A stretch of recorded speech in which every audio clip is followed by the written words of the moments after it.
এবার আমরা বিভিন্ন স্থান সম্পর্কে, যে হরপ্পা সভ্যতার যে বিভিন্ন স্থানগুলো ইম্পর্টেন্ট বা গুরুত্বপূর্ণ ছিল তার কয়েকটা আমি এখানে রেখেছি, এবং এগুলো তোমার মন দিয়ে শুনবে এবং খাতাতে লিখেও নাও। প্রথমে আমরা পড়ব মহেঞ্জোদারো। এটি হলো সিন্ধু সভ্যতার সর্বাধিক বৃহৎ স্থান, অন্যতম বৃহৎ স্থান বলা যায়, সর্বাধিক বৃহৎ বলবো না, অন্যতম বৃহৎ স্থান, অন্যতম বৃহৎ স্থান, যা 1922 খ্রিস্টাব্দে আবিষ্কার করেন কালিদাস বন্দ্যোপাধ্যায়। এটা আমরা তোমাদেরকে আগেই বললাম। এইটা ভেরি ভেরি ইম্পর্টেন্ট। সিন্ধুর ভাষা অনুযায়ী মহেঞ্জোদারো কথাটির অর্থ হলো মৃতের স্তূপ। মৃতের স্তূপ, এটা পরীক্ষা বারবার আসে, ভেরি ভেরি ইম্পর্টেন্ট। বা ইংরেজিতে এটা অপশন যদি তোমরা পাও মাউন্ট অফ ডেড বা মৃতের স্তূপ, এটা কিন্তু অপশানে থাকে। মাউন্ট অফ ডেড, মৃতের স্তূপ, যেটাই তোমরা বলো না কেন, এটা কিন্তু তোমাদেরকে বারবার মনে রাখতেই হবে। মহেঞ্জোদারো শহরটির প্রধান গুরুত্বপূর্ণ অঞ্চলে কয়েকটি বৃহৎ স্নানাগার ছিল, যা 39 ফুট লম্বা, 23 ফুট চওড়া এবং 8 ফুট গভীর ছিল। স্নানাগারটির নিকটবর্তী একটি নগর দুর্গ ছিল, যার ইটের নির্মাণ কার্য ছিল লক্ষণীয়। এর মেঝেতে নির্মিত হয়েছিল পোড়া ইটের দ্বারা। এইটা পড়ে পরীক্ষা, এইটা প্রশ্নটা কেমনভাবে পড়ে, যে বৃহৎ যে স্নানাগার, সেই বৃহৎ স্নানাগারটি কোথায় অবস্থিত? বৃহৎ স্নানাগারটি অবস্থিত মহেঞ্জোদারোতে। এবং এটা যে এটাও বলে যে কতটা কি ছিল, এটা ছিল 39 ফুট লম্বা, 23 ফুট চওড়া এবং 8 ফুট এটা ছিল গভীর। তাহলে এটা আমাদেরকে কিন্তু মনে রাখতে হবে। এটা মনে রাখতে হবে যে কি অর্থটা কি বোঝায় এবং স্নানাগারটি কোথায় অবস্থিত। কোথায় অবস্থিত? মহেঞ্জোদারোতে। তোমরা এই যে প্রশ্নগুলো দেখছো বা এই যে টপিকগুলো দেখছো, এগুলো কিন্তু প্রশ্ন তোমাদেরকে আমি বারবার বলছি। এই শহরটির অন্যান্য অট্টালিকা সমূহের পাশাপাশি ছিল একটি আয়তাকার সভাঘর, তৎসহ আরও একটি আয়তাকার অবিরত অট্টালিকা, যা মূলত সেবা কার্য পরিচালনার ক্ষেত্রে ব্যবহার করা হতো। মহেঞ্জোদারো শহরটি থেকে প্রাপ্ত হয়েছে পশুপতির শিলমোহর, ব্রোঞ্জ ধাতুর তৈরি একটি বালিকার নৃত্যরত মূর্তি, 3টি নলাকার শিলমোহর। অর্থাৎ এই যে শিলমোহরগুলো তোমাদেরকে আগেই বললাম, যে শিলমোহরগুলো বিভিন্ন দেবদেবীর ছবি থাকে। তো এই মহেঞ্জোদারো থেকে যে শিলমোহর আবিষ্কার হয়েছে, এখানে পশুপতির কিন্তু যে মূর্তির যে ছবি সেটা কিন্তু পাওয়া গেছে। এটা কিন্তু মনে রাখতে হবে, যে পশুপতি অবশ্যই এটা আমরা বলে দেবো যে মহেঞ্জোদারোতে। এবার আমরা চলে যাই হরপ্পা সভ্যতা। পাকিস্তানের পাঞ্জাবে অবস্থিত, মানে বর্তমান যে পাকিস্তানের পাঞ্জাব, আমাদের যখন দেশভাগ হয় তখন পাঞ্জাব, আমাদের যখন বাংলাটা দুভাগে ভাগ হয়েছে, একটা বাংলাদেশ হয়েছে, তখন তো পূর্ব পাকিস্তান ছিল আর আমাদের পশ্চিম বাংলা ছিল, সেরকম পাঞ্জাবটাও দুভাগে ভাগ হয়েছে। কিছুটা পাঞ্জাব আমাদের দিকে আছে, কিছুটা পাঞ্জাব পাকিস্তানের দিকে পড়ে গেছে। এইটাকে আবিষ্কার করেছিল হরপ্পা। এটি হলো সিন্ধু সভ্যতার প্রথম আবিষ্কৃত শহর, যা 1921 সালে আবিষ্কৃত, এবং এটা আবিষ্কার করেছিলেন দয়রাম সাহানি। এবং প্রথম আবিষ্কৃত করা হয়েছিল বলে এই শহরটির নাম দেওয়া হয় যে এই সভ্যতাটার এই পুরোপুরি নাম দেওয়া হয় হরপ্পা সভ্যতা। হরপ্পা শহরটি থেকে একটি বৃহৎ শস্যাগার প্রাপ্ত হয়েছে, যা ছিল একটি নগরদ্বীপের নিকটবর্তী। তাহলে একটি শস্যাগার, অর্থাৎ শস্যাগারগুলো কি? শস্যাগার যেখানে আমরা মানে বিভিন্ন ফসল রাখি, যেমন আমাদের গ্রামের দিকে গেলে বা তোমরা কেউ যদি রাঢ় অঞ্চলে যদি যাও, তাহলে আমরা কি পাবো? ধানের গোলা পাবো। সেই রকম যে এই যে স্থানটাতে পাওয়া গেছে শস্যাগার বা ওই রকমই শস্য রাখার জায়গা, ফসল রাখার জায়গা।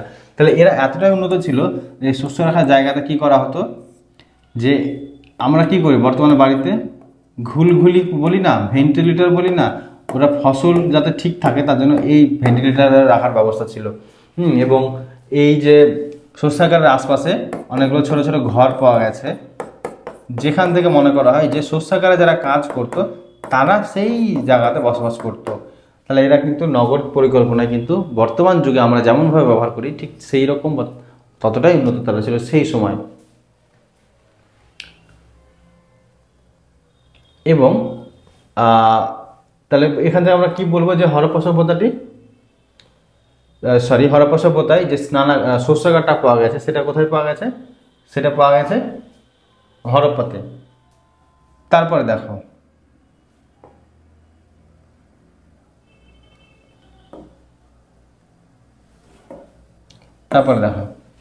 হরপ্পা শহরটির অবস্থান লক্ষ্য করে কিছু কিছু ঐতিহাসিক মন্তব্য করেছেন যে এটি ছিল শহরের প্রবেশদ্বার। এই শহর থেকে প্রাপ্ত হয়েছে একাধিক কুমারী দেবী শিলমোহর। তোমাদেরকে আগে বললাম শিলমোহর খুবই গুরুত্বপূর্ণ জিনিস।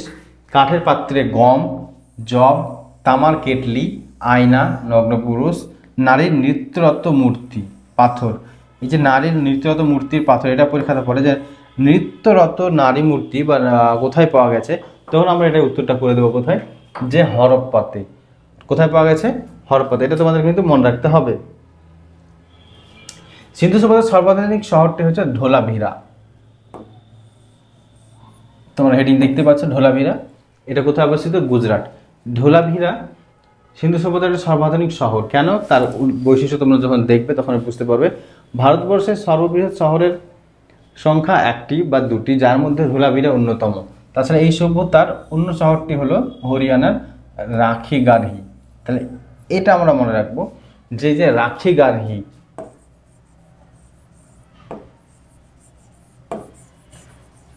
এটা ছিল সিন্ধু সভ্যতার মানে গোটা হরপ্পা সভ্যতার সর্ববৃহৎ স্থান। হরপ্পার বৃহৎ মানে হরপ্পা সভ্যতার মধ্যে সব থেকে যে বড় যে শহর ছিল, সব থেকে বড় যে স্থান, সেটা কিন্তু এই রাখিগারহি। আর যদি সব থেকে ছোট জায়গা, আলদিনো বা আল্লাদিনো বা আলদিনো, এটা ছিল সবচেয়ে ছোট।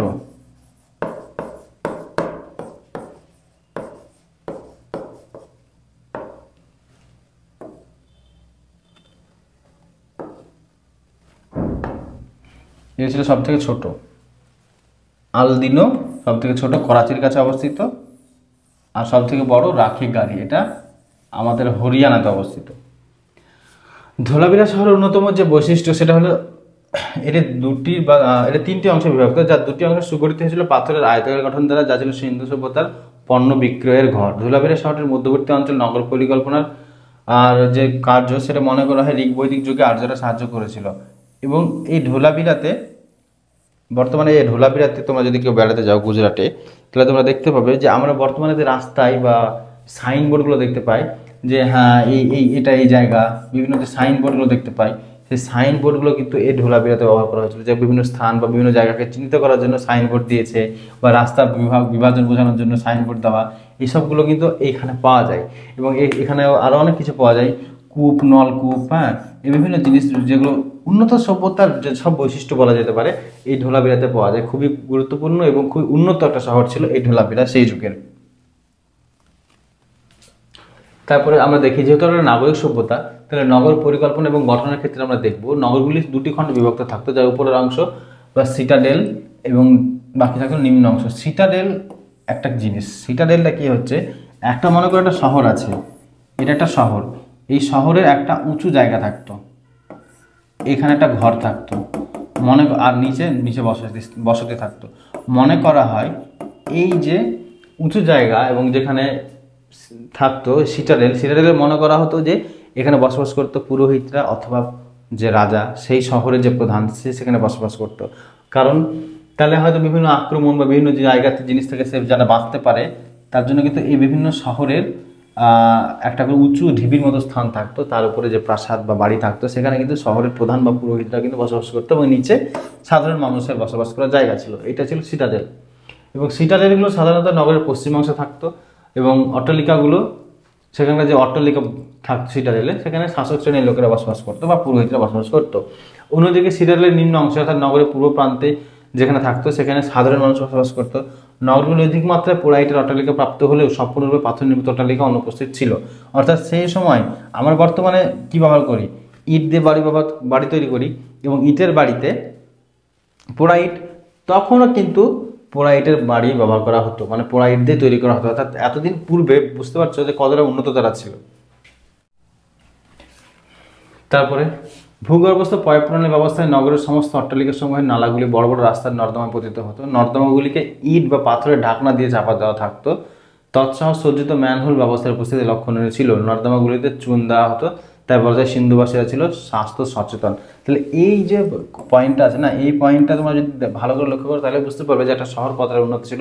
এখনই অনেকটা নেই, অনেক শহরে আমাদের এই বর্তমানে অনেক জায়গাতে আমরা দেখতে পাই যে রাস্তা আছে, রাস্তার পাশে ড্রেন আছে, ওই ড্রেনের সমস্ত জল কিন্তু কোথায় চলে এসছে, রাস্তায় চলে এসছে। কিন্তু এরা কি করতো দেখো, সেই যুগে ওই মানে মাথাতে এসেছে ওদের যে পয়ঃপ্রণালীর ব্যবস্থা করতে হবে, অর্থাৎ রাস্তার ধারে ওরা নর্দমা তৈরি করেছে। নর্দমাগুলোকে বিভিন্ন জিনিস দিয়ে ঢেকেছে, এবং নর্দমাতে নিয়মিত কী করা হতো, চুন বা ওই জাতীয় জিনিস যেটা আমরা বর্তমানে দিই সেইগুলো কিন্তু দিত। তাহলে বলা যেতে পারে যে ওরা স্বাস্থ্য সচেতন ছিল এবং নগরকে খুব সুন্দর করে ওরা কিন্তু পরিষ্কার পরিচ্ছন্ন রাখতো।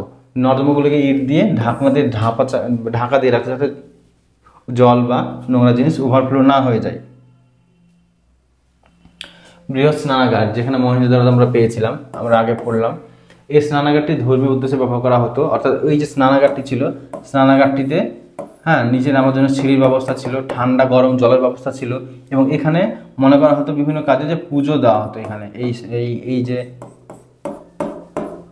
মানে স্নানাগার ছিল জলের মতো জায়গা, সেখানে পুজোও দেওয়া হতো, ধর্মীয় উদ্দেশ্যে ব্যবহার করা হতো।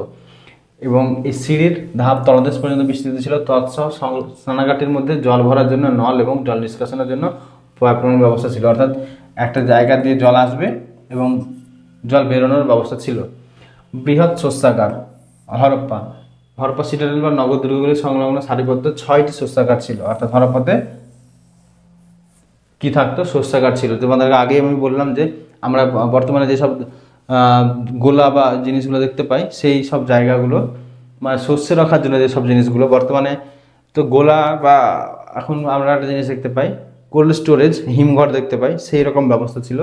অর্থাৎ যাতে তারা ফসল ধরে রাখতে পারে, ফসলগুলোকে ঠিকঠাক রাখতে পারে, তার জন্য কিন্তু শস্যাগারের ব্যবহার তারা করতো।